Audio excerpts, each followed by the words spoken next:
Good morning everyone. Radhe Radhe. आज दिन कौन स्पेशल थिला चलतु देखा। ब्रश करूली तो बालकनी रे देखिली आई एठी मुढ़ी रखुचंती। से मुढ़ी आनिक आसला पर आमे एठी चाहा मुढ़ी खाई देइथिलु। पुओ पई टिके घोरा बनई देली। से तार एठी खाई किना खेलुथिला। सकाळ सकाळ माई हमर एठी मो मन पसंदर सुजी काकरा दीटा बनई देली। मु मोर नेकिना गरम गरम दीटा खाई देली। आई मोर एठी सजना साग छडौथिले। मो पुअर एटा डेली रूटीन। से तार गाधे के आसी ठाकुरन सबले मुंडिया मारे ताकू खुए कि सुए देली। आमे हमर आई नातुनी एठी बसी गलु खाइबा पई। आज केते सारा आइटम सब हेइची दिहिपरे खाइबा पई देखुचंती तो। मो माई को रोसई ना नंबर 1 जे खाइची से जानिची तांको हाथ रंधार टेस्ट केमितिया। जे थरे खाइची से सब बेले तांको खाइबा को ही जुरिची।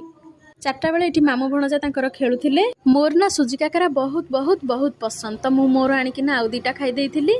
इवनिंग रे आमे मा पुओ बालकनी रे बसिकी टिके खेलुथिलु। भाउजंकर कॉल आसिला आस आज पूजा आम घरे खाइबो। आमे एठी 4 जन जाक बाहरी गलु माउसी घर को। माउसी घरे पहुंची गला पर एठी मु फास्ट जाई आज सकाळ हम पुओ को देखि नथली। ताको धरि की बहुत सारा गेल कर देली। भाउजंक हाथ तैयारी स्पेशल मटर तरकारी को पिठा टिके खाई देली। मोर तो एबे मजा ही मजा। केतले माई घरे खाउची तो केतले भाउजंक घरे खाउची। हौ छाड़ भाई हमको एठी गला भारी छाड़िया पई। मामू भणजा एठी केमिति हाथ धरा धरी हेकिना केते सुंदर रे चलिकी जाउचंती। भाई हमको जाइथिला छाड़ी। भाई हमको छाड़ीकिना से तार पळैला। एमिति कटिला मोर दिनटी। रहुची नमस्कार। जय जगन्नाथ।